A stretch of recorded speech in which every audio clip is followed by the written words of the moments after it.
장구만 목사님 기도하고 시작하겠습니다. 네. 사랑과 은혜가 풍성하신 하나님 아버지, 또 주님의 또 귀한 은혜 가운데 우리에게 또 새해를 준 것 감사드리고, 또 사랑하는 귀한 목사님들과 함께 또 귀한 시간들 갖게 하며 더욱더 주님의 일에 전진하기 위하여 우리가 또 배움의 학문을 넓히기를 원합니다. 오늘도 말씀을 증거하신 우리 한 목사님의 입술에 건세를 주시고 듣는 저들에게 또 은혜의 시간 되게 도우시며 모두 더 건강하게 하시고 섬기는 교회가 복되게 하시며 형통케 하여 주옵소서. 감사하며 예수님의 이름으로 축복하며 기도드렸사옵나이다. 아멘. 네. 아멘. 네, 오늘은 목회자의 유머에 대해서 김동기 박사님이 준비한 원고를 황준성 목사님께서 발제해 주시겠습니다. 네, 진행해 주시기 바랍니다. 목회자와 유머에 대해서 김동기 교수 그건 다들 한번 읽어보셨죠?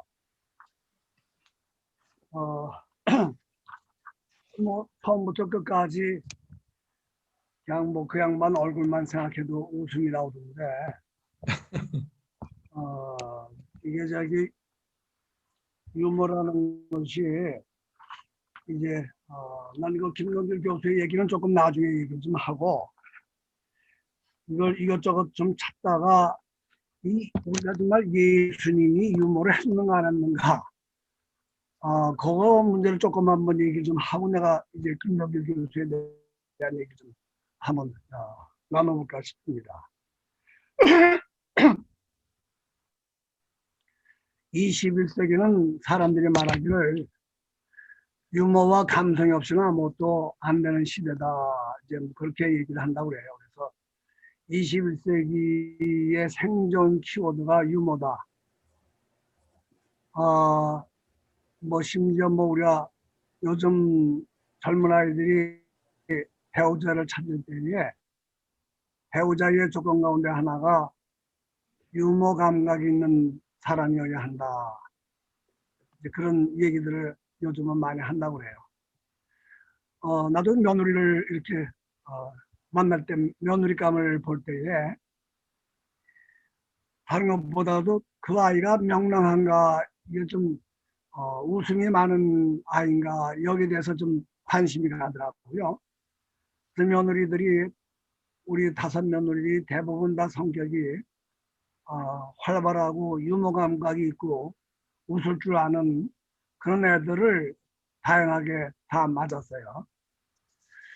도대체 요즘 언론사에서도 벌써 오래전부터 뉴스 틀을 때에 한국에 보니까 돌발 영상이다. 혹시 여러분들 그런 걸 봤는지 모르겠는데 돌발 영상 같은 거 나오면 거기에 유머와 패러디 같은 것들을 연출시켜서 시대의 현상을 웃음을 내게 하는 그런 이제 보도들을 많이 하더라고요. 우리가 잘 아는 대로 한국에서 그 유머 갖고 개그맨들이 풍자할 때 사람들이 미어지게 터지게 모인다고 그러는데, 어쨌든 오늘날 이 강단에서 특별히 우리가 설교하는 사람으로서 유머를 좀 사용을 안 하면 너무 설교가 딱딱하다는 소리를 듣는 그런 시대에 우리가 살고 있는 것 같아요. 유머가 뭔가? 백과사전에 보니까 유머라는 것은 사람들이 실수나 어리석음이 자신을 포함한 인간들의 슬픈 천성이라는데 연민과 사랑을 느끼면서 웃음을 웃게 되는 거다. 백과사전이 그렇게 정의를 내주는데, 다시 말하면 보통 일반 사람들이 공유하고 있는 단점, 저지르기 쉬운 실수와 잘못, 그리고 통상적인 기대감으로부터의 이탈 같은 것으로 사람들의 타인의 웃음을 자아내게 하는 말이다. 이제 그런 얘기입니다. 넓은 의미로서의 유머는 듣는 사람들이나 읽는 사람들로 하여금 즐겁게 하고 기쁨을 자아내는 모든 말들을 우리는 유머라고 얘기를 할 수가 있는데, 좁은 의미로서의 유머는 위트, 풍자, 우화, 그런 것들과 구별되는 말과 글이다 그렇게 얘기를 해요. 위트보다는 덜 지적이지만 더 많은 상상력을 보여주고 위트가 단어나 사상에 관한 것이라면 유머는 인물이나 상황에 관한 것이다. 풍자보다는 부드럽고 우화보다는 더 미묘한 맛이 있는 것이 유머다. 뭐 우리가 이런 거 저런 거 다 따지는 것보다 하여튼 유머하면 사람을 웃기게 만드는 건 모두가 다 유머다라고 이렇게 우리가 이야기를 할 수가 있지 않겠나 싶습니다. 진정한 유머는 긍정적 감정, 따뜻함, 친절, 기쁨, 친밀감, 정서적 관계, 통찰력 등을 제공합니다. 이런 요소들 때문에 유머는 사람을 즐겁게 하고 때때로 사람들을 많이 웃깁니다. 진정한 유머 감각을 가진 사람들을 가르쳐서 오늘날 창조적인 사고를 할 줄 아는 사람들이다. 그렇게 말을 한다고 그래요. 유머에 기능이 있는데 좋은 기능이 있고 나쁜 기능이 있습니다. 좋은 기능은 유머의 좋은 기능은 뭐냐? 한 5가지로 얘기를 하는데 유머가 좋은 거는 위로와 순화의 능력, 비판과 변화를 유도하는 것, 친밀감과 결속을 가능하게 하고 해석을 하고 치유를 시킨다. 그런 얘기입니다. 박등대 목사님이 거꾸로 가는 걸 보니까 아멘, 아멘, 아멘. 할렐루야. 왜 거꾸로 나와? 계산을 거꾸로 보기로 결정을 한 것 같아. 야, 거꾸로 보는 것 같아. 할렐루야. 할렐루야. 그 나는 바이러스 검사하려고 여기서도 했어. 아프면 큰일 나는. 그 위로와 순화라고 하는 것은 두려움과 분노 등 스트레스를 유발하는 감정을 이 유머가 극복을 시켜주고 비판과 변화 유도는 큰 저항에 부딪히지 않게 간접적으로 비판하는 기능이 유머에 있다는 거죠. 유머를 통해서 서로 간에 그 어떤 좀 감정을 어떤 감정이나 어떤 장벽이 있는 것을 쉽게 허물고 일체감, 연대감을 갖게 하는 능력이 유머에게 있다. 아멘. 그리고 복잡한 논쟁거리를 간단하게 처리하는 것이 설득력 있는 유머이고, 그리고 유머를 통해서 자기가 가지고 있었던 생각과 가치를 재평가하는 그런 기회를 유머가 준다고 그래요. 그래서 유머에는 유머를 통해서 정신적인 건강뿐만 아니라 실질적으로 많이 웃게 되면 엔돌핀이 많이 생성돼서 건강에 아주 좋다고 합니다. 근데 이 유머에는 나쁜 기능이, 역기능이 있는데 그 역기능은 뭐냐? 뭐 부드러운 조크, 공정한 풍자, 자신을 낮추는 유머는 가치관이나 신념이 서로 다른 사람들에게 존재하는 벽을 허물고 다리를 놓아줄 수 있지만 반대로 고정관념을 부추기는 위험을 가져올 수도 있는데 특히 종교적 집단 혹은 사람들의 차이에 대한 뭐 예를 들어서 흑인과 백인, 황인종, 키가 크고 작고 이런 것들에 대한 유머는 편견과 증오심에 의해 유발된 범죄, 유머를 잘못하다가 더 크게 나가서는 국가 간의 전쟁까지 불러일으킬 수 있는 그런 역기능도 유머에 있다고 합니다. 그 예수님이 유머를 썼을까? 유머를 사용하셨을까? 안 했을까? 여기에 대해서 이 예수님은 뭐 웃었다고 하는 말은 없고 성경에 보면 우셨다는 말씀은 3번 나오는데 웃었다, 깔깔대고 웃었다고 하는 말은 직접적으로 성경에 나타나 있지 않는 것 같아요. 그런데 성경의 기록을 보게 되면 그 예수님이 처해져 있던 그 상황을 우리가 놓고 볼 때에 예수님은 분명히 좀 어떤 해학적인 그 시대를 풍자하는 사람들에게 즐거움을 가져다주는 그런 언어의 기법을 많이 활용을 하셨다는 사실을 성경 여기저기에서 우리가 찾아볼 수가 있습니다. 마태복음 11장 19절에 보면 인자는 와서 먹고 마시며 말하기를 보라 먹기를 탐하고 포도주를 즐기는 사람이요 세리와 죄인의 친구로다.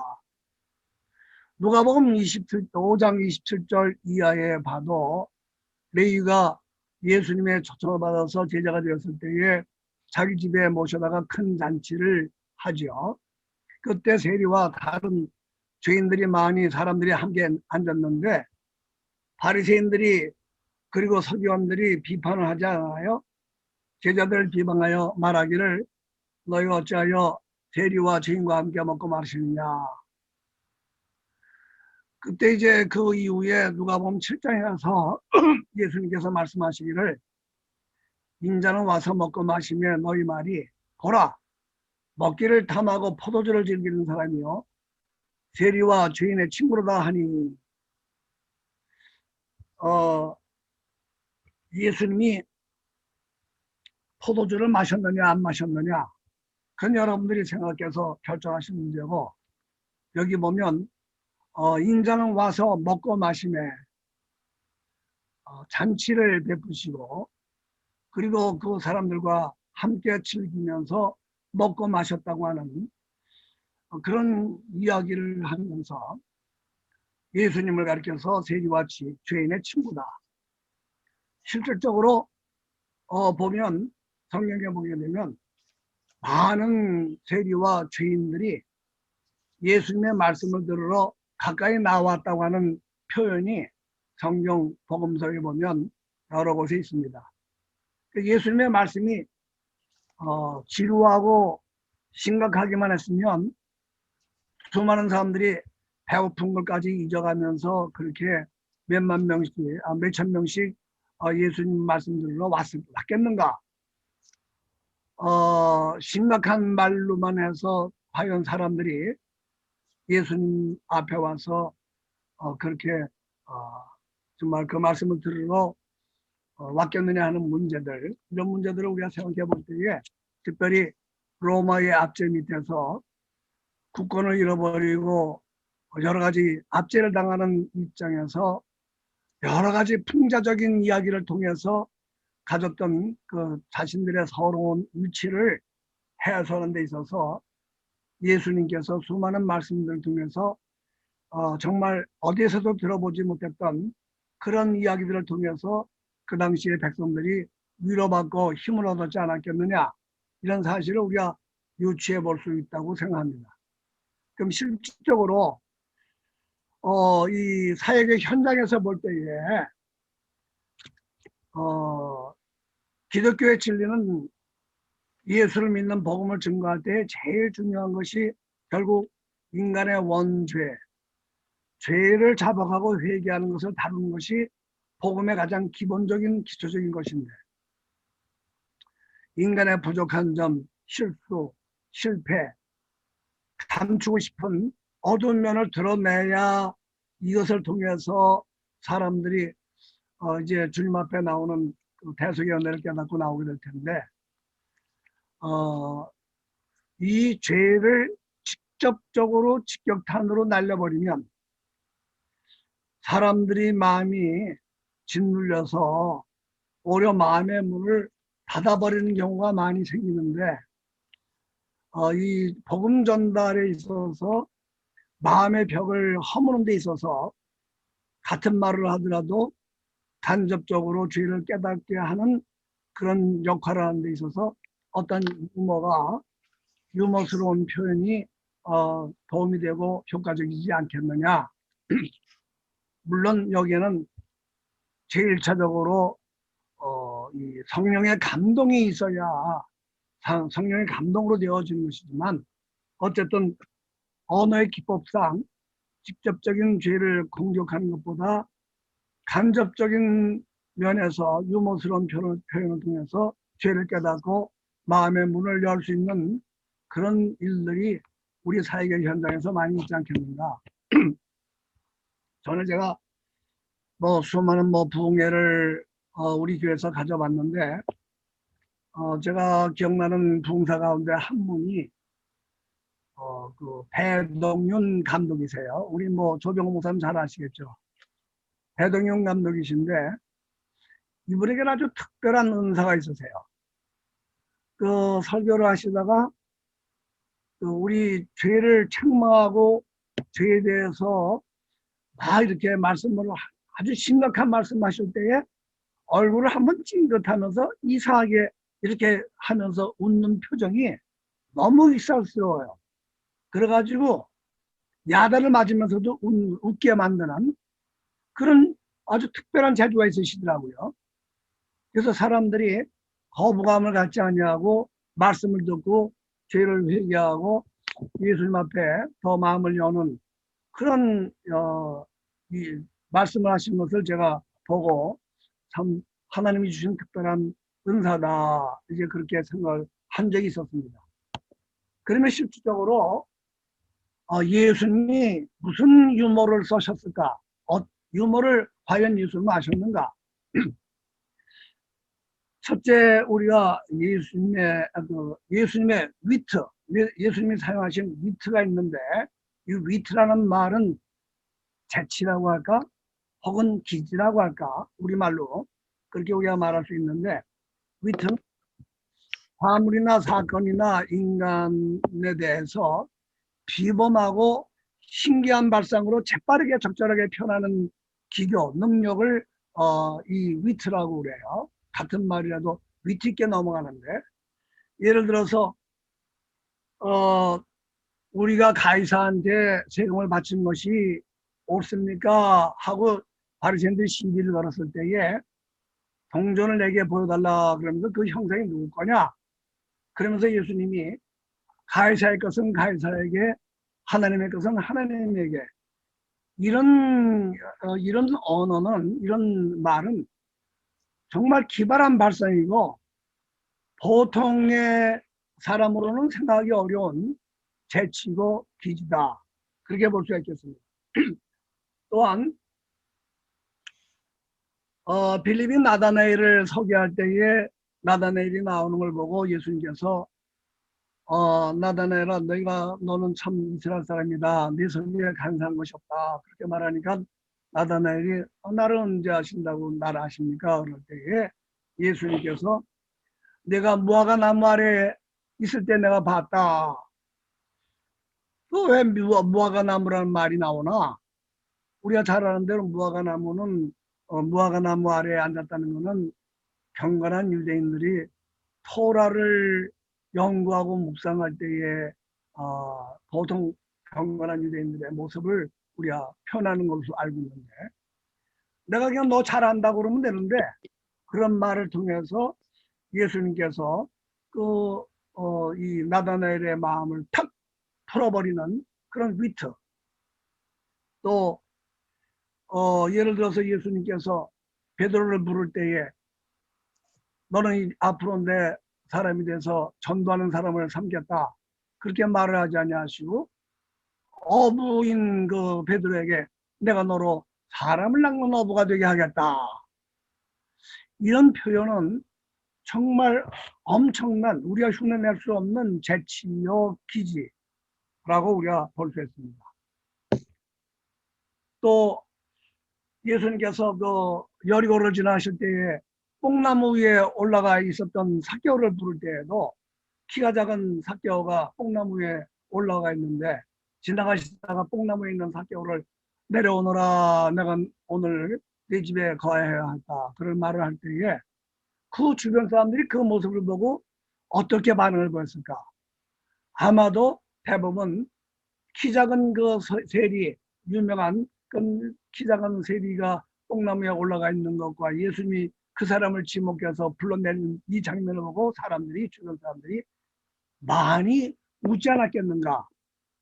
예수님의 그 위트 뿐만 아니라 예수님은 그 모순적인 면을 재미나게 표현하거나 지적하는 일들을 하셨는데, 그거 이제 아이러니죠, 아이러니.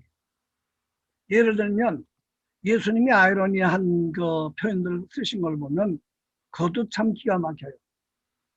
베드로가 얼마나 변덕이 심합니까? 약하죠. 예수님을 3번씩이나 부인하고 자기 말한 대로 지키지 않고, 이런 사람 부서지기 싫고 흔들리기 쉬운 베드로인데, 너 내 이름을 이제부터는 시몬이라고 하지 말고 베드로라 하라. 베드로라는 말이 뭡니까? 우리 아는 대로 흔들리지 않는 바위라는 거 아닙니까? 그러니까 전혀 반대의 그 모습으로 이 베드로에게, 시몬에게 이름을 주시는 이런 아이러니. 하루살이는 걸러내고 낙타는 집어삼키는 바리새인이다, 뭐 이런 이야기들. 그리고 뭐 남의 눈에 튀는 보고 자신의 눈에 있는 들보는 깨닫지 못한다, 이런 상반된 두 개념을 비교해 가지고 말하는 아이러니한 표현을 예수님께서는 즐겁게 많이 사용하셨다는 것을 우리가 성경에서 볼 수가 있어요. 또 예수님은 이 아이러니와 거의 비슷한 풍자, 제자들이 금식하지, 왜 요한의 제자들이나 다른 사람들은 금식을 하는데 왜 너희들은 금식 안 하느냐 물었을 때에 그 비난하고 있는 바리새인들을 향해서 새 포도주는 새 부대에 담는다, 그래야 둘 다 보존할 수 있다, 그러면서 바리새인들의 오래된 관습을 꼬집는 그런 예수님의 풍자적인 이야기. 그리고 그것뿐만 아니라 예수님은 펀을 사용하셨는데, 펀이라는 말은 발음이 비슷한 거 혹은 비슷한 말들을, 그러니까 워드 플레이 비슷한 것이죠. 이런 거를 가지고 다른 의미의 단어를, 두 개의 단어를 이거를 비교 사용하시면서 재미를 유발하는 펀을 예수님도 사용을 하셨는데, 그 중에 하나는 하루살이를 걸러내고 낙타는 집어삼키는도다, 그런 표현을 예수님께서 하셨는데, 예수님이 그 말씀하셨을 때에 그 말은 아람어라 그래요. 아람어로 하루살이는 갈마, 낙타는 감나, 감나, 이 두 개의 발음이 비슷한 이 단어를 예수님께서 사용을 하셔서 하루살이는 걸러내고 낙타는 삼킨다, 그렇게 예수님께서 표현을 하셨습니다. 더더구나 예수님께서는 유머스러운 표현 가운데에서 비유와 과장을 많이 사용하셨는데, 이 비유와 과장을 사용하신 걸 보면 모래 위에 집을 짓는 자, 미련한 사람을 가리켜서 그렇게 말을 했는데, 세상에 모래 위에 집을 짓는 사람이 어디 있습니까? 없죠. 이건 과장된 표현이죠. 근데 예수님께서 이렇게 모래 위에 집을 짓는 사람, 반석 위에 집을 짓는 사람, 이런 거를 비교하시면서 비유와 과장법을 사용하셔서 예수님께서 듣는 사람들의 마음을 즐겁게 하고 웃음을 자아내는 그런 이야기 화수를 가지셨다는 것이죠.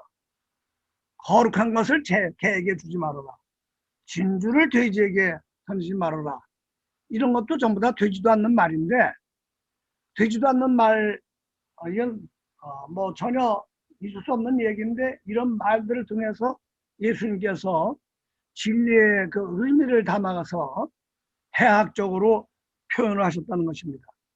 그러니까 서로 전혀 관계가 없는 무관해 보이는 것들의 이미지를 연결시키거나 기대하지 않았던 행동들을 연결시키는 비유들을 통해서 사람들의 이해를 돕고, 그리고 치유 효과를 동반하는 기법을 예수님께서는 즐겨 사용하셨다는 것입니다. 그 치료라는 것은 뭐 꼭 문제를 이렇게 해결시켜 줘서 되어지는 것보다는 연결을 지어줄 때에 자동적으로 치료가 발생한다는 거라는 얘기를 하는데 그 전까지는 서로 무관하던 거를 새롭게 연결시켜 줌으로 말미암아 그렇게 되어질 때에 스스로 치료가 생겨진다. 그런 얘기를 심리학자들이 해요. 예수님은 유머를 통해서 잘못된 점을 비판해요. 그러나 증오나 분노를 가지고 사람들을 조롱하거나 비하하지는 않으셨습니다. 그리고 또 사람들에게 이런 비유나 이런 해학적인 풍자적인 유머스러운 표현들을 통해서 증오나 분노를 가지고 있는 사람들을 조롱하고 비하하지도 않았을 뿐만 아니라 사람들에게 부정적인 생각이나 낙담된 생각이나 파괴적인 생각, 어두운 부정적인 생각들을 집어넣어 주지도 않으셨어요. 다만 예수님의 유머는 사회나 특정 집단의 불합리한 면과 어두운 면에 대한 비판을 통해 변화를 유도하고 궁극적으로 소망을 주는 데에 초점이 맞춰 있다는 것입니다. 예수님께서 우리가 성경에 유머를 웃게 만드신 일이 없다, 웃었다는 표현이 없다. 그게 예수님은 항상 근엄하시고 엄숙하시고 점잖으시고 그렇다. 이런 우리의 어떻게 보면 고정적인 어떤 관념이 있다면 오늘 이런 말씀들을 통해서 성경 속에 나타난 예수님의 그 화법, 예수님의 표현 방법들이 오늘날 우리가 쓰고 있는 유머와 비교할 때 얼마나 고등적인 고차원적인 유머를 예수님께서 많이 활용하셨는가. 예수님의 이 유머에 대한 것들을 우리가 조금 그렇게 살펴봐서 예수님은 특별히 비교 혹은 대조 그리고 이분법을 사용해서 많이 이런 유머를 어려운 진리의 말씀을 아주 자연스럽게 유머를 통해서 표현하셨다. 그러니까 유머는 지금 이 말씀을 제가 드리는 것은 유머는 이것은 성경적이다. 성경적으로 잘못된 것입니다. 우선 이 말을 내가 좀 하려고 해서 이런 얘기를 먼저 좀 했습니다. 그리고 이제 그런 관점에서 김동길 교수의 이 얘기를 보면서 김동길 교수는 한마디로 나는 생각에 천재적이에요. 뭐 이 말을 구사하는 사람으로서는 아마 대한민국의 1등가라면 서울 만큼 아주 그 설법이 화법이 남에 비해서 특유하고 특별하고 탁월한 사람이다. 또 우리가 오늘 이양 한 강의 아마 목회자들을 두고 아마 얘기한 것 같은데 거기에 보게 되면 먼저 이야기를 시작하자마자 아이스 브레이킹을 유도하더라고요.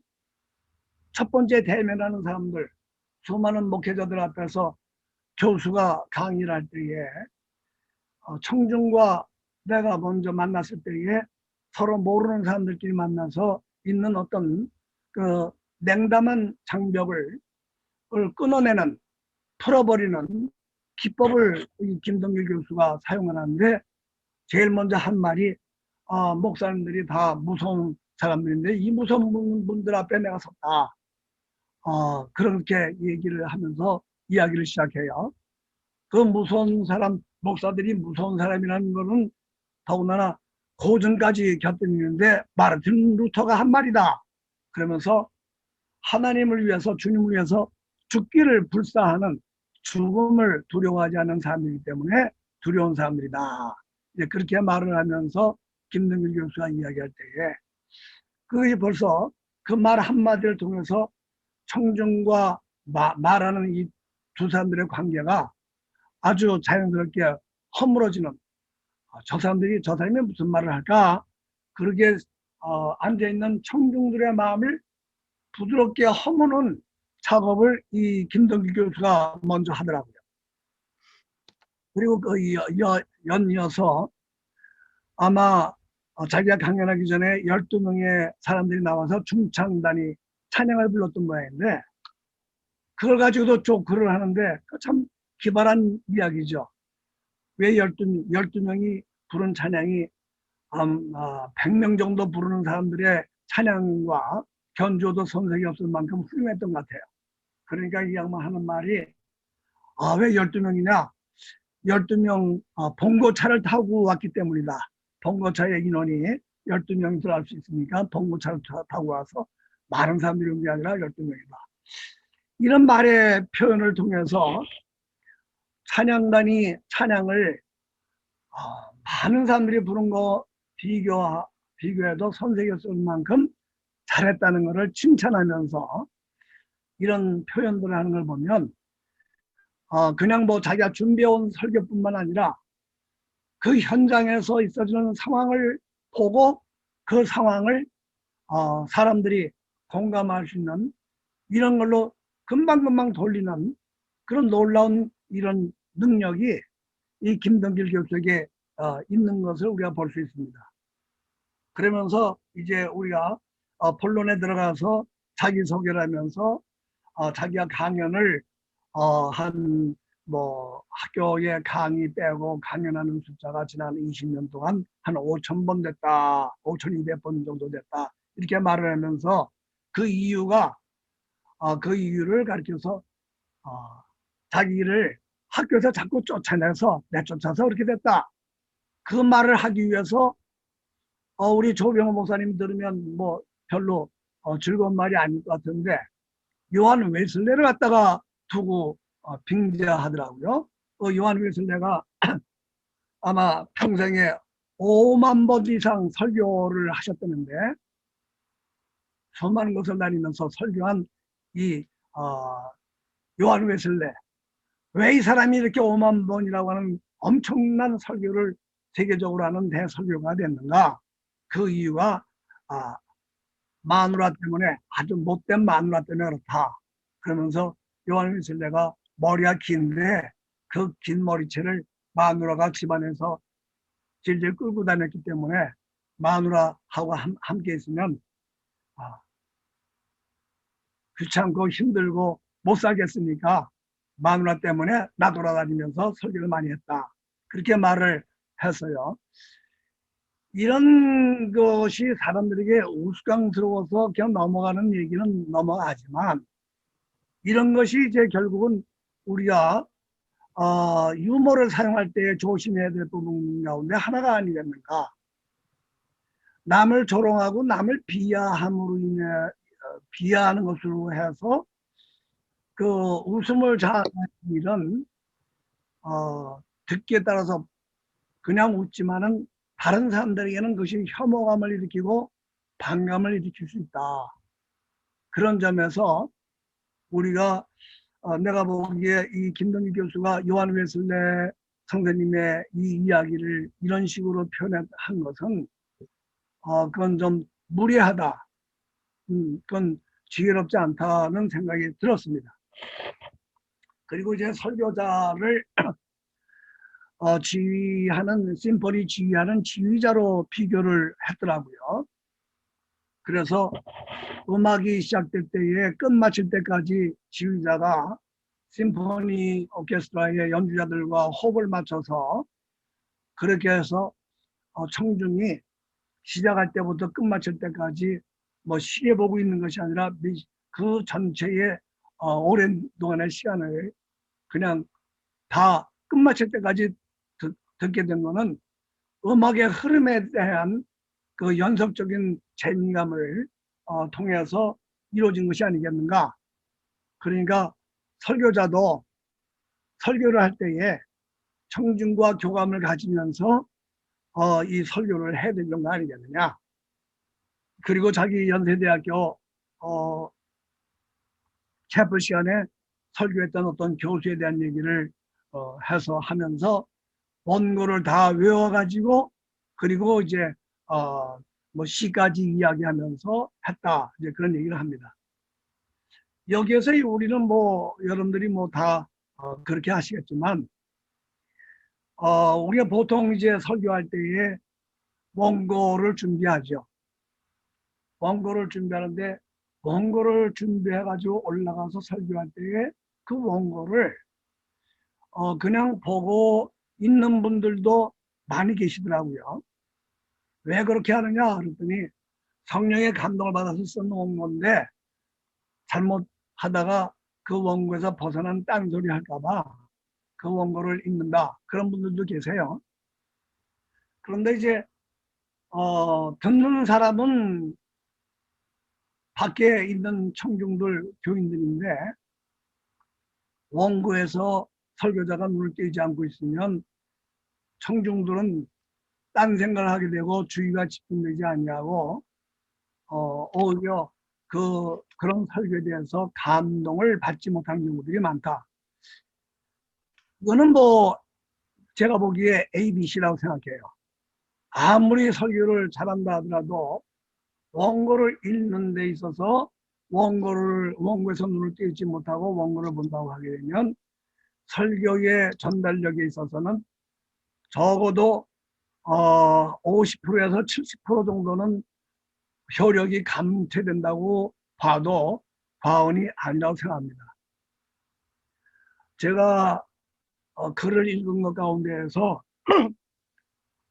아주 감동받은 분 한 분 계신데 그분이 뭐 한신대의 그 장공 뭡니까 김 누구죠?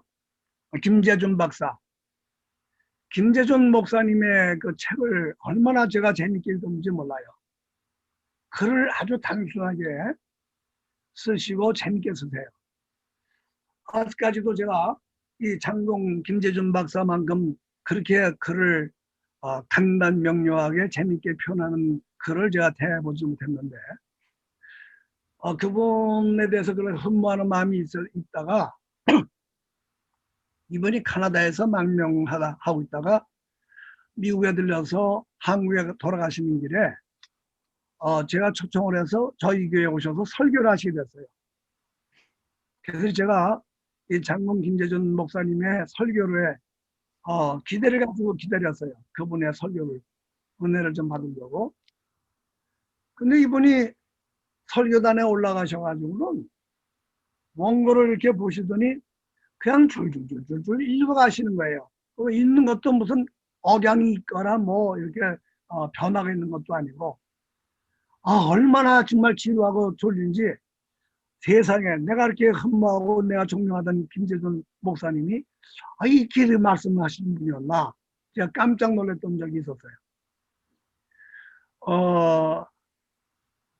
뭐 아무리 설교를 우리가 잘 못한다 하더라도 제대로 되지 못한다 하더라도 우리가 설교를 할 때에 기본적으로 성도들을 보고 눈을 마주치고 아이 컨택을 하면서 말씀을 증거하는 것은 이거는 아주 이거는 기본적이고 이거는 마땅히 해야 할 일입니다. 뭐 여러분들 모두가 다 그렇게 하시겠지만 만약에 설교의 원고를 우리가 가지고 올라간다고 하게 되면 설교 원고의 요점만 아웃라인만 크게 적어가지고 그 흐름을 우리가 잊어버리지 않기 위해서 가지고 가는 건 좋지만 설교 원고를 가지고 올라가서 그거를 거기에 집착하는 것은 우리 김동길 교수가 말한 것처럼 이거는 전혀 설교자로 마땅하지 않다고 생각합니다. 근데 이제 이 설교자에게 있어서 유머가 있다는 것은 김동길 교수의 얘기를 들어보면 여유가 있을 때에 유머가 있는 것이 아니냐. 그래서 이제 자기가 경험했던 것 가운데에 이북에 갔던 친구들의 얘기를 말하면서 이북은 경직된 사회라 여유가 없어서 유머가 없다. 그런 예화를 몇 번 들었더라고요. 뭐 여러분들 알다시피 저는 뭐 이북에 2번 1995년도에도 갔고 1999년도에도 갔었고 또 이북 사람들 여기 미국에 왔을 때도 그분들하고 여러 번 만나서 같이 교제도 했던 경험이 있었는데, 이북 사람들이 웃질 않는다? 유머가 없다? 그건 모르는 말이에요. 그 사람들에게도 유머가 있어요. 엄청 농담을 잘합니다. 그런데 그 농담의 그 범위라 그럴까? 농담하는 방법이 달라요. 이북 사람들은. 이북 사람들의 가장 이 농담하고 웃는 거는 대부분이 다 와이담입니다. 와이담. 와이담이 음담 패설이 얼마나 발달됐는지 이 사람들이 입을 열면 그것밖에 없어요. 그러니까 아마 그 공산주의 사회에서 다른 거 가지고 농담하긴 하는 거는 사회적으로 제약을 받고 남녀 간의 성을 빙자해서 음담 패설하는 거는 그거는 거기도 자유가 있는 것 같아요. 그래서 제가 거기 이북에 가서 동굴을 구경했는데 그 동굴 구경할 때에 우리 말고도 딴 사람들, 일반 사람들도 동굴 구경하러 왔더라고. 안내자가 그 동굴을 구경시켜주면서 이야기하는데 보니까 거의 뭐 우리가 알다시피 왜 동굴 안에 여러 가지 그걸 뭐라 그래 무슨 종이 쭉 내려와 있고 올라와 있고 그러잖아요. 전부 다 남자 여자의 성기로 표현하면서 웃기는데 하여튼 다 웃더라고. 그리고 여기 내려와서도 미국에 온 미국에서 온 통일합창단 여자들 그리고 그 안내는 사람들 얘기들 하는 거 보니까 그 사람들도 계속해서 그런 얘기들만 하더라고. 그러니까 유머라는 것은 어느 사회든지 있는데 통제된 사회에서는 허용된 부분이 좀 우리하고 많이 다르다. 이렇게는 우리가 얘기할 수 있을 것 같습니다. 이분이 이제 유신 체제에서 있었던 경험을 김동일 교수가 하는 걸 우리가 봐도 뭐 옛날에 우리 선조 때부터 유머라는 것이 유교의 바탕으로 인해 가지고 경직되어 있는 사회 속에서 웃음이 별로 없었는데 거의 그 당시에 말하는 상놈들이 추는 탈춤을 통해서 양반들의 잘못되어진 거, 양반들에게 하고 싶은 이야기 이런 걸 해학적으로 풀어왔던 우리나라의 전통적인 탈춤도 그런 모습에서 우리가 볼 수 있지 않겠나. 유신 체제에서도 농담이 얼마나 많았습니까? 전두환 시절에 있었던 그 대학생들 사회에서 퍼졌던 말장난, 뭐 순자, 뭐 순두부가 뭐냐 그러면 순자 두한 부부다, 순두부, 뭐 이런 얘기들. 하여튼 뭐 그 사람들을 빙자해가지고 나오는 해학적인 그런 유머들이 우리 한국에도 수많이 있었던 것을 봅니다. 오늘날 뭐 우리 사회 전반적으로 통제되는 사회일수록 그거에 대해서 그걸 풀어가는 감정으로 유머를 사용하는 경우들이 우리 사회에 비일비재하다는 것을 우리가 잘 알고 있습니다. 그래서 이 김동기 교수가 말하는 것을 보면 한번 말을 표현을 아주 잘해요. 기독교 대학인 연세대학교에서 데모가 많이 나는데 왜 연세대학교가 제일 중심이냐? 서울대학교가 있는 관악구는 너무 외지고 고려대학교가 있는 안암동에는 뭐 바로 그 앞이 가게들이 많아가지고 체류탄 발사하고 그러면 뭐 장사가 안 된다나? 근데 이제 연세대 앞은 그게 이제 제일 데모하는데 좋아서 그렇기 때문에 연세대학교에서 데모가 제일 많이 일어나는 거다. 뭐 이런 얘기들.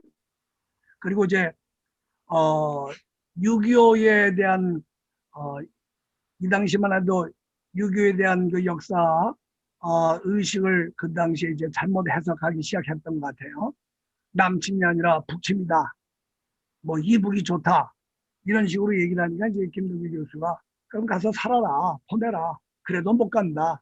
뭐 이런 그러면서 이제 누가 올라가려고 했는데 판문점에서 가로막혔다. 뭐 등등 그러면서 공산주의는 유머가 있을 수 없고 자유가 있으니까 그래도 유머가 있을 수 있다. 그런 얘기를 한 거를 우리가 이제 보면서 목사가 유머를 할 수 있는 사람들이다. 김동길 교수는. 왜냐? 예수님의 복음으로 말미암아 얻어진 우리에겐 여유가 있지 않느냐.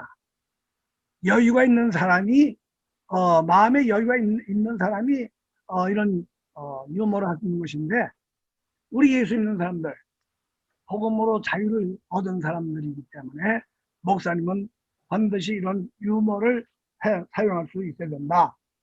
그러면서 뭐 남녀 7대 부동석이라는 말 여러분들도 들었지만 얼마나 웃깁니까? 뭐 7살 때만 지나면 된다. 뭐 이런 식으로 얘기하는 표현이라든가. 그리고 제가 우리 집사람하고 같이 이야기하다가 가장 웃었던 대목은 요즘 뭐 기도를 열기게 열받게 기도하면서 열심히 기도하는 거를 이제 얘기하다가 바울처럼 사도 바울처럼 되게 해주세요.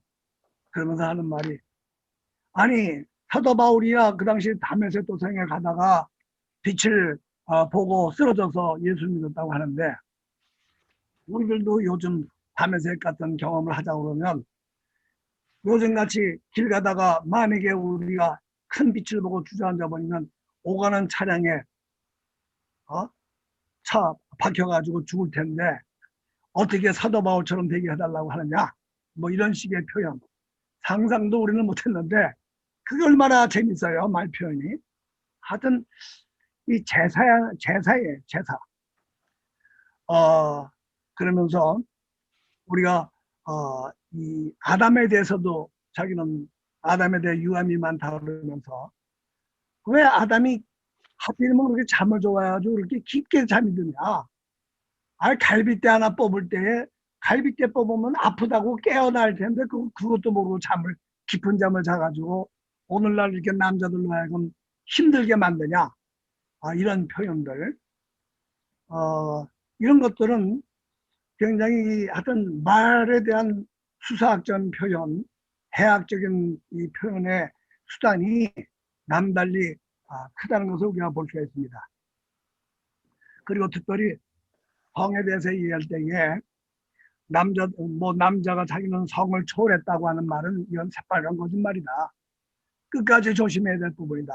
그렇게 얘기를 하면서 이성봉 목사님 얘기를 듣는데 저는 뭐 이성봉 목사님을 뵌 적도 없고 말씀도 들어본 적도 없는데 그렇게 잘생기시고 목소리도 좋고 그리고 그렇게 설교하시다가 마지막에 찬송 하나 부르면 사람들이 울고 통곡하고 회개했다는데 이분에게 수많은 여자들이 찾아와서 이분에게도 유혹을 했었을 텐데 이분은 여자가 자기를 찾아오면 문 밖에 서서 왜 왔느냐고 가라고 아주 여자들이 오면 문 밖으로 나가서 그렇게 여자들을 갖다가 오는 거를 신방 오거나 자기를 면담한 거를 초전박살을 냈다고 그래요. 참 이거는 깊이 우리가 생각해 볼 문제가 아니겠나. 저희 교단에도 내 뒤를 이어서 청회장이 되어야 될 부청회장이 부청장으로 있을 때에 그냥 사표를 내고 큰 교회에서 그만두고 떠났어요. 떠난 이유는 여자 문제가 스캔들이 생겼는데 목사 목회자 방에서 여성들을 상담하다가 됐는데 그 상담할 때에 뭐 여자 말로는 뭐 자기를 뭐 만졌다는 둥 못졌다는 둥 뭐죠 그런 얘기를 하는데 목사가 기다 아니다라고 말할 수 있는 없더래요. 그래가지고 괜히 이거 가지고 기다 아니다 하면 교회가 깨지고 문제가 생기겠습니까? 하나님께서 자기가 젊었을 때 서약한 것이 선교사로 나가겠다고 했는데 선교사로 나가고 목회를 이렇게 하다 보니까 내가 정착하고 안주했구나. 그래서 그냥 큰 교회를 그냥 접어버리고 선교사로 나가버렸어요. 그런 분이 계시거든요. 그런데 그 근처에 이제 우리 또 교단의 큰 교회 목회하는 여러분도 잘 아시는 대마초 사건으로 한국의 큰 음악 가수로 있다가 목사가 된, 쫓겨나서 목사가 된 이종용 목사. 그 양반하고 이제 한번 만나서 그 양반 사무실에서 이런 얘기 저런 얘기 하고 있는데 그 양반은 그래요. 목사님, 전 그래서요 교회를 지을 때 여러분 보시다시피 그 양반 사무실은 다 유리창이에요. 유리로 돼 있는데 자기 방에도 또 CCTV가 있고 사무실에도 있고 그 CCTV를 볼 수 있는 화면이 한 4개인가 교회 안에 설치되어 있더라고요. 그래가지고 여자하고 이렇게 뭐 상담을 하거나 뭐 하거나 하더라도 다 지키고 남들이 지나가던 사람들이 볼 수 있도록 다 만들었더라고요. 목사님, 저는 일부러 이걸 이렇게 공개하는 뜻에서 이렇게 했고, 그리고 화면을 이렇게 만들었습니다. 그랬는데, 잠깐만, 이게 배터리가 다 나갈 것 같으니까, 잠깐만.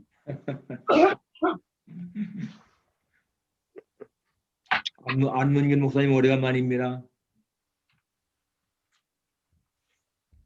아니 무슨 배터리가 나간 거요? 뭐 배터리가 나가는 게 아니라 전기를 안 꼽았다 이 얘기지. 네. 근데 사실 원래 그렇게 배터리가 다 나간 거 아니에요? 그렇게 조심하더라도 결국 하나님이 지켜주시 아니하면 목사가 이런 일로 성적인 문제로 인해서 말 듣는 것은 한순간이라고 생각해요. 그러니까 궁극적으로는 하나님이 도와주시고 하나님이 지켜줘야지 우리가 아무리 애쓴다고 해도 그래도 우리가 할 수 있는 일은 해야 되는 거 아니겠는가. 그러면서 이제 이 김동규 교수의 얘기는 이성범 목사처럼 나는 항상 넘어질 수 있는 사람이다. 나는 성에 대해서 언제든지 자빠질 수 있는 가능성이 있는 사람이라는 그 자의식을 가지고 목사가 돼야 되지 않겠느냐. 이제 그러지 않으면 타락하기 쉽다는 얘기를 이제 말씀하는 것은 참 좋은 그런 교훈이라고 생각합니다. 그러면서 이제 예수님의 유머에 대해서 이분이 말한 거는 가늠하다 잡힌 여인과 수가성 사마리아 여인에 대한 거를 예수님의 유머로 이렇게 소개를 했더라고요. 나는 여기에 대해서는 좀 공감이 가지 않아요. 가늠하다가 현장에서 잡힌 여자에게 나도 너를 뭐 정죄하지 않는다 이런 말을 이 김동규 교수는 나도 너를 괜찮게 본다. 그리고 다시는 죄를 짓지 말고 멋있게 살아라. 뭐 이런 식으로 말장난하는 거는 좀 이건 별로 마땅치 않다. 그리고 가늠하다 잡힌 여자의 상황이 그 뭐 웃을 상황이 아니잖아요. 그런 상황을 예수님이 이거를 유머로 표현했다. 그거는 그게 아니지 않겠나. 또 사마리아 여인 남편을 불러와라. 예, 좀 그러면서 남편 5이 있었다가 6째 있는 이 여자가 멋있는 여자다. 그러면서 이제 엘리자베스 테일러가 8번 결혼했는데, 이 엘리자베스 테일러를 갖다가 욕하다가도 남자들 욕하던 남자들 엘리자베스 테일러 눈만 마주치면 그 여자의 눈이 그렇게 파랗대요. 근데 파랗다 못해 보랏빛까지 띄운대네. 그래서 테일러의 이 여자가 눈만 한두 번 깜빡깜빡 그러면 남자들이 거기에 다 넘어가 버린대. 뭐 그런 얘기를 하면서 사마리아 여인이 그런 여자였는데 남편 불러오라. 이런 거를 이제 유머스럽게 예수님이 표현했다고 말씀하시는데 이건 유머가 아니죠.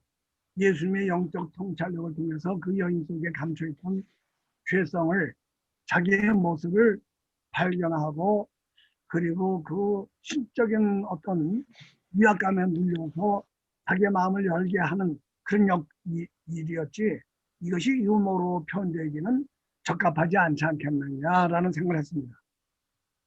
그리고 이제 여러분과 내가 이 종교적으로 이제 이 목사는 위로의 사명자다 그런 표현을 했어요.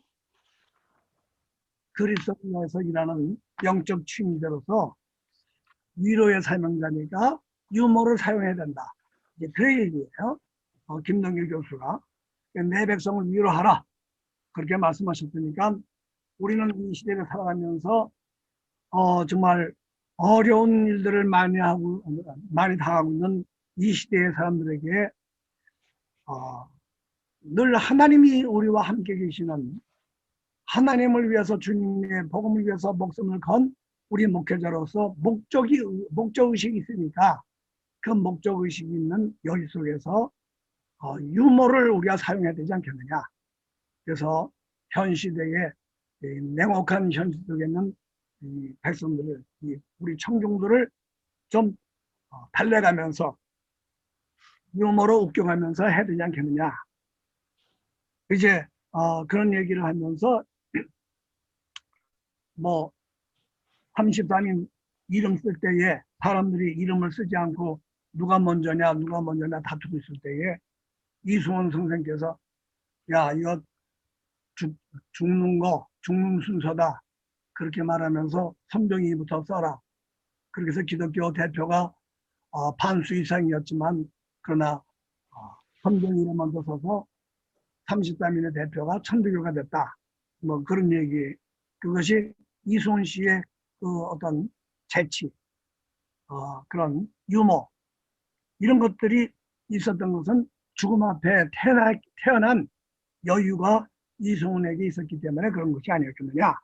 그러면서 헨리 8세와 토마스 모어에 대한 얘기까지 하고 나중에 서대문 자기 교도소에 있었을 때에 그 교수형 처해주는 사람들이 끌려나갈 때에 교도관 얘기를 들어보니까 밀나무에 그쪽에 이제 교수대가 있었던 모양인데 비 오는 날에 부슬부슬 내리는 비 오는 날에 죄수가 사형수가 걸어가다가 물이 고여있는 웅덩이 그거를 피해 가더라고. 그거는 여유가 없었기 때문이 아니겠느냐. 그러면서 토마스 모어가 죽을 때에 헨리 8세가 자기 결혼하기 위해서 캐톨릭하고 천주교고 수공회를 세울 때에 충신이었던 헨리 토마스 모어를 죽일 때에 토마스 모어가 마지막 죽어가면서 수염을 길게 늘렸던 수염을 반대 밖으로 내밀면서 내가 무슨 얘기가 있느냐 그러면 수염을 반대 밖으로 했더니 이런 마지막까지의 그 유머 이런 죽음에 뛰어난 여유 때문에 생긴 것이 아니구나. 뭐 대충 이제 그런 얘기로 이게 통보를 해줬는데 누가 이렇게 소리하나? 그런데 우리 목회자들 가운데에 지금 정말 제일 사람들에게 많이 알려져 있는 사람이 목회자 가운데 있는 사람이 우리가 잘하는 대로 장경동 목사나 김문훈 목사인데 너무 이게 웃기다 보니까 나중에 무슨 말씀을 들었는지 핵심이 전혀 모르고 지나가는 때가 있더라고요. 그래서 저도 그런 분들의 설교를 뭐 좋다 나쁘다 말하기 전에 우리가 유머를 통해서 오히려 은혜로운 말씀이 좀 시작되는 경향이 있지 않겠느냐. 이런 조심을 우리가 해야 되지 않겠나. 그러나 설교자가 너무 근엄하고 딱딱해서 설교를 듣는 청중들이 설교가 언제 끝나지 시계를 쳐다보게 하는 설교는 하지 말아야 되지 않겠나. 그래서 이제 제가 우리 집사람 보고 우리 주변의 목사님들 가운데서 유머를 잘 쓰고 좀 이렇게 위트가 있는 분이 누구냐 생각나는 사람이 있냐 그랬더니 한 번에 우리 주변에 이 유머를 제일 잘 쓰는 사람은 장두만 목사라고 그러더라고. 장두만 목사님은 말씀만 한마디 하는데 어떻게 그렇게 재치 있는 말을 잘하는지 그래서 역시 그래서 장동만 목사님이 부흥사 기질이 있구나. 같은 말이라도 표현을 아주 간단히 잘해요. 근데 어떤 목사님이 뭐 여러분들 잘 알죠. 고인호 목사님이 한 번은 나한테 내가 이제 유머를 또 이렇게 저렇게 쓰니까 나보고 재밌다고 그 유머를 자기가 사용해야겠다고 몇 번 가르쳐 들었는데 자꾸 잊어버리셔. 그래서 내가 써드렸어. 그랬더니 나중에 고인호 목사님 사모님이 나한테 저 양반은요, 저 양반이 하면 아무도 웃지 않아요. 같은 말이라고 하더라도 고인호 목사님이 유머를 쓰면 사람들이 웃질 않는데 모르겠어요. 여기 있는 분들 가운데도 그런 분들이 있는지 모르겠는데 어디 김정일 목사님 어디 가셨어? 나가셨나? 우리 김정일 목사님이 설교하실 때 우리가 저기 많이 웃는 분들이 있는지 없는지 모르겠는데 너무 근엄하셔가지고 하기야 뭐 김정일 우리 위원장님께서 말씀하시는데 웃으면 큰일 나지. 근데 어쨌든 오늘날 우리 강단에서 목회자가 복음 전달하는 데에 진리의 말씀을 어떻게 하면 잘 알아듣게 반감 없이 받아들일 수 있게 하느냐라는 목적 가운데에서 적절한 유머를 우리가 쓸 수 있다고 하게 되면 참건 감사한 일이고 그런 능력 있는 분들은 은사 있는 분들 같아. 그런데 이게 보면 누구나에게 있는 은사가 아니라 독특한 사람들에게 있는 것 같아요. 한 번은 이건 충격적인 얘기인데 유럽에서 코스타가 이제 열리는 지 얼마 안 됐을 때에 코스타 강사가 와서 유럽에 있는 독일, 프랑스 뭐 여러 군데에서 이제 청년들 데리고 코스타에 왔대요.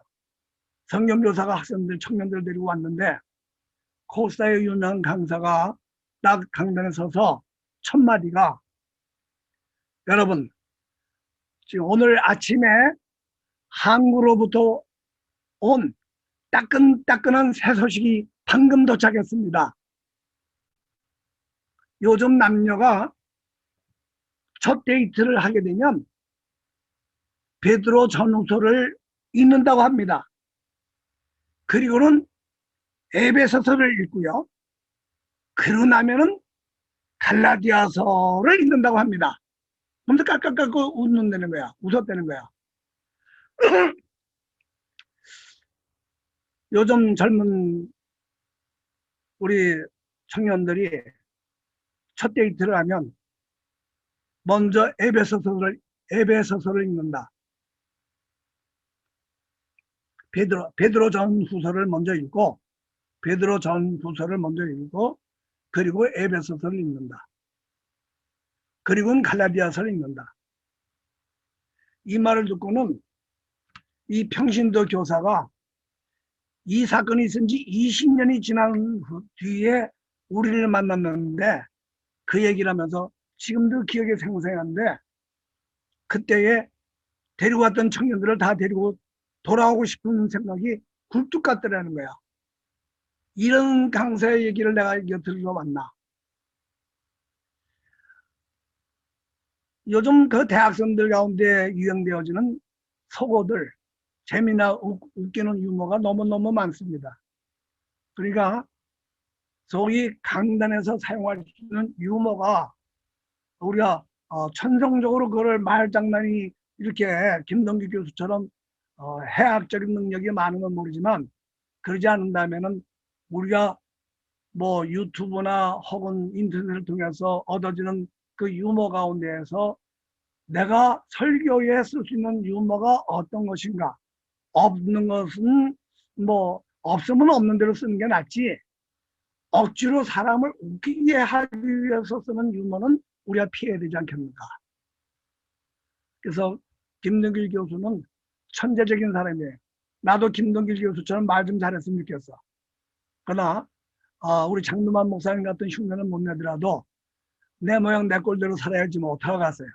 그래서 대체적으로 오늘 이 말씀을 하면서 전반부에 있었던 이야기는 그거는 한세대학교의 영상을